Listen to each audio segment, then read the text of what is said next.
안녕하세요. 오늘은 메트폴민에 대한 질문이 하나 와서 거기에 대한 리뷰를 해볼까 합니다. 청취자 여러분 중에 한 분이 메트폴민을 먹으면 빈혈이 온다는 이야기가 있다던데 그것이 무슨 말이냐 라고 질문을 하신 거에 대해서 오늘 한번 짧게 답변을 해보겠습니다.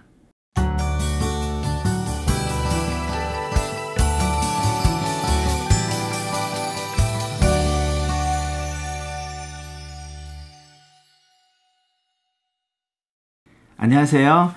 메트폴민, 제가 그동안 메트폴민이 좋다는 말을 많이 했었죠. 그래서 그 약이 제가 1년 반 정도 된 전에 한 유튜브에서도 그 약이 좋으니까 뭐 엔티에이징 같이 더 항노화 효과가 있는 것처럼 좋은 거니까 그냥 당뇨가 조금 있으시면 되도록이면 드셔라. 특별히 그 메트폴민에 대한 부작용이 없는 분에 한해서 뭐 이런 말씀을 드렸는데요. 보통 메트폴민은 이제 위장 장애가 좀 있을 수 있어서 그런 문제가 있으신 분은 못 드시고요. 그리고 콩팥이 굉장히 많이 안 좋으신 분들은 더 드실 수가 없습니다. 그래서 보통 메트폴민을 이제 그럴 때 끊는데요. 그 잘못 이해를 하셔서 콩팥을 메트폴민이 망가뜨린다고 생각하시는데 그게 아니고요. 콩팥의 기능이 어느 정도 떨어지면 메트폴민을 더 이상 쓸 수가 없다라는 거지 그게 콩팥을 망가뜨린다는 게 아니라는 거 확실히 알아두시고요. 자, 근데 이번에 이제 빈혈이 있다는 말을 하신 분은 뭐 굉장히 열심히 공부를 하시는 분인 것 같아요. 당연히 그런 그 리서치 페이퍼가 있었습니다. 그리고 요즘 들어서 그날만 해도 지난달에 또 내과 학회지에 이런 아리클이 쓰여져서 이제 아무래도 이제 이런 거를 보면 또 기자분들이 거기에 대한 또 추가 글을 쓰다 보니까 이제 보통 일반 분들한테 이제 알려지게 되는데요. 이게 좀 애매한 게 우리가 대학병원에서 의대의 교수들은 주로 환자를 보는 게 아니라 이런 통계 자료의 분석을 하고 아니면 임상실험을 해서 그 임상실험의 결과를 보고하는 일을 주로 하게 됩니다. 그러다 보니까 이제 굉장히 많은 보고 자료가 나오고 임상 자료가 나오게 되죠. 어떨 때는 그게 굉장히 혁신적으로 실제로 환자를 보는 의사들에게 도움이 되는 게 있고 어떤 거는 전혀 그냥 뭐 대학병원에서 교수분들이 페이퍼를 어쩔 수 없이 써야 되니까 쓴 그런 논문도 있을 테고 어떤 논문들은 실험을 했는데 뭐 그럭저럭 조금 뭐 내가 참고는 하지만 뭐 환자 보는데 특별히 차이를 두는 정도는 아니겠다 뭐 이런 논문들이 나오잖아요. 그래서 여러 가지 논문이 나오는데 그런 논문들이 다 나오면서 우리가 그 의대에서 의사가 되기 전에 항상 그리고 레지던트 때 항상 배우는 것이 이제 그런 이제 임상 통계나 임상 실험이 나오면 어떻게 그것을 해석을 해서 내 환자에 어플라이를 할까 그런 걸 굉장히 많이 배우게 됩니다. 그래서 의사가 되면서 이런 걸 배운 사람과 이제 기자분들 아니면 일반 지식층의 대학교 나오신 분들이 그거를 해석을 하는 게 굉장히 많이 틀릴 수 있어요.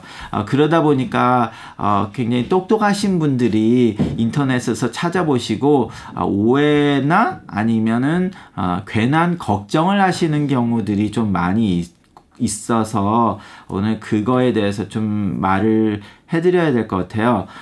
물론 그 말씀이 잘못된 말씀은 아니지만 의미가 그렇게 크게 있지는 않다는 거를 말씀드리고 싶습니다. 자, 여기에서도 이 아리클에서 뭐냐면 다이비티스 프리벤션 프로그램에서 이제 메트폴민을 먹었던 사람들이 비타민 B12의 레벨과 상관없이 약간의 빈혈이 생겼다는 거를 인정을 하긴 했습니다. 자, 그러면 어떻게 할 건가? 그러면 그 메폴민 앞으로는 주지 말아야 되겠네요. 이렇게 생각을 하죠, 환자들은. 그렇진 않죠.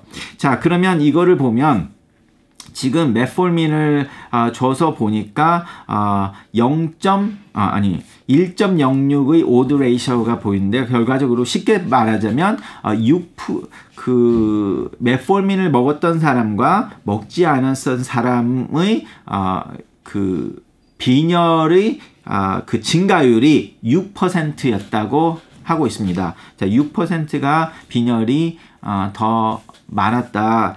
이렇게 나오는데, 그것도 굉장히 엄청난 빈혈이 아니죠. 그러다 보니까, 그러면 의사가 이걸 읽었을 때는 빈혈이 생길 수도 있다. 그러면은 메폴민을 드시는 분들한테 빈혈 검사를 종종 해봐야 되겠다. 이렇게 생각을 할 수 있잖아요.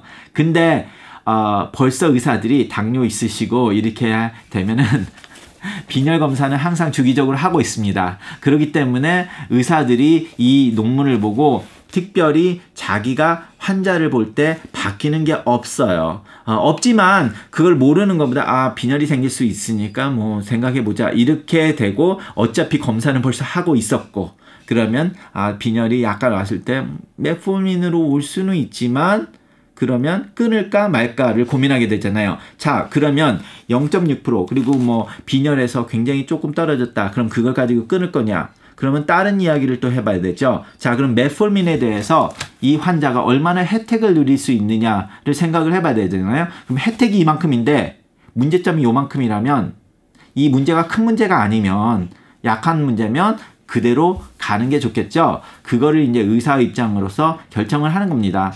자, 그래서 지금 이 메폴민을 드셨던 분들이 드시지 않았던 분들보다 더 오래 살았다는 임상실험이 여러 개 나와 있습니다. 그렇기 때문에 그 증거 자료는 더 확실하니까 그거를 더 중점을 둬야 되죠. 그리고 임상실험 하나에서는 67,000명을 대상으로 메폴민을 먹은 사람과 안 먹은 사람을 추적조사를 했더니, 자, 먹은 사람들이 24% 생존율이 증가했다.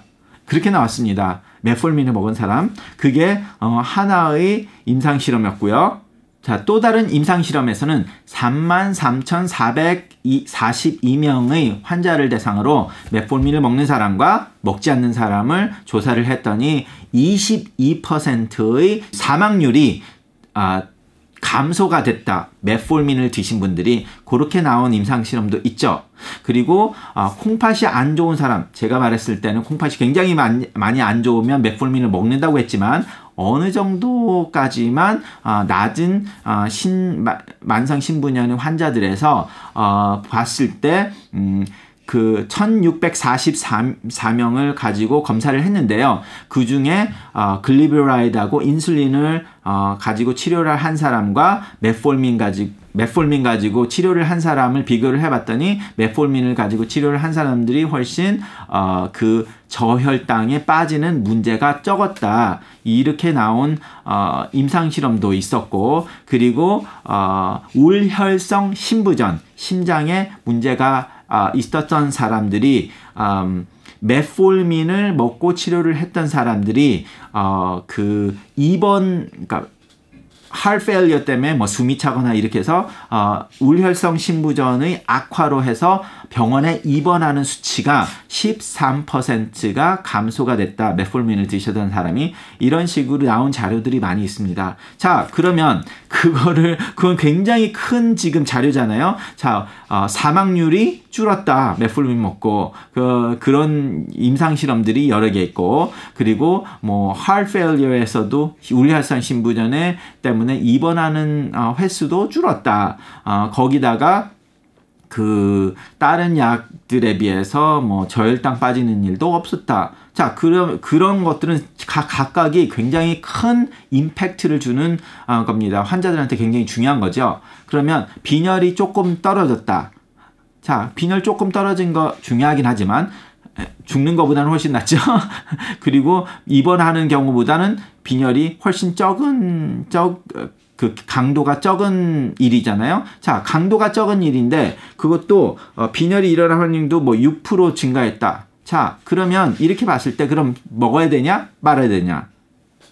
아무런 이거는 언쟁의 논란이 안 됩니다. 당연히 먹어야겠죠. 이런 가능성이 있지만 이 혜택이 훨씬 많기 때문에. 그래서 우리 의사들이 이런 논문을 볼 때는 그냥 보고 이런 일이 있구나, 그럴 수 있구나 하고 넘어가고, 그러면서 환자를 보면서 벌써부터 빈혈 검사를 하는데 뭐 메폴민 드시는 분들 한 번 더 살펴볼 수 있는 그 정도로 지나가는 거지, 환자 입장에서는 그런 논문이 나왔다고 해서 나 메폴민 먹으면 안 되겠다 이렇게 생각을 하신다면 잘못된 선택을 하시는 거라고 생각을 합니다. 그래서 현대 사회에서 많은 무수한 정보가 나오고 있습니다. 의사들만 보는 의사 논문지가 인터넷을 통해서 쉽게 일반인들한테서도 읽을 수 있다 보니까 오히려 문제가 되는 거는 어떤 이런 임상실험의 결과나 통계실험이 나오면 그걸 가지고 일반 분들이 너무나 과장되게 걱정을 하시거나 이것 때문에 자신한테 좋은 약을 오히려 안 먹게 되는 경우가 있어서 안타까운 일이 벌어지게 됩니다. 당연히 이분은 저를 트러스트 하니까 물어본 건데 이런 거를 딱 보고 의사한테 물어보진 않고 그냥 이 닥터초나 뭐 누가 나의 의사가 이렇게 나쁜 거를 왜 나한테 줬을까, 저 의사는 못 믿겠다 그러면서 자기 혼자 안 먹고 다른 데를 간다거나 아니면 그 의사를 계속 보시는데도 안 먹고 있는데 안 먹고 있다는 말을 안 하면서 그냥 주는 거 받아가지고 안 먹으시는 분들이 솔직히 꽤 많이 있습니다. 따라서 이런 궁금증이 있으시면 오히려 물어보시는 게 더 좋고요. 나는 이런 문제가 있어서 나는 안 먹을 거다 하면은 안 먹는다고 자신의 의사에게 말씀을 드려서 안 먹으면 빼면 되니까. 그런데 의사는 먹고 있다고 생각을 하고 환자는 안 먹고 있는데 말을 안 해주는 그런 문제를 안 만드셨으면 좋겠습니다. 제가 예전에 의사 명의를 찾는 방법, 뭐 명의가 누군가 이런 거에 대해서 말씀을 드린 적도 있고 방송도 한 적이 있었는데요. 자, 이런 경우에 이제 누가 명의가 되는지 그게 나오는 겁니다. 솔직히 메폴민이 좋다는 거를 의사들은 다 알고 있는데 환자가 그 의사를 믿지를 못하면 그런 어떤 약을 줬을 때 거기에 대한 부작용을 보고 이 의사는 실력이 없어서 나한테 이런 나쁜 약을 줬구나 이렇게 생각하시면 해서 안 먹는다면 아무리 좋은 약을 줘도 그리고 그 의사가 아무리 똑똑한 의사라고 할지라도 그 환자에게는 그 의사는 돌팔이일 뿐입니다. 의사가 좋은 약을 몰라서 안 준 돌팔이나 다 알고 똑똑한데 줬는데 환자가 안 먹었다면 결과적으로 환자에게는 둘 다 돌팔이일 수밖에 없죠. 어차피 자기에게 도움을 준 의사는 아니었기 때문에. 그래서 제가 종종 명의는 환자가 만드는 거지 의사가 만드는 게 아니라고도 말씀을 드립니다. 우리가 표준적인 치료가 있는데 그거를 하려고 하는데 환자가 따라주지 않는다면 결과적으로 돌팔일 수밖에 없죠. 자, 그래서 오늘 메폴민에 대한 말씀 좀 드리다가 좀 길어졌는데요.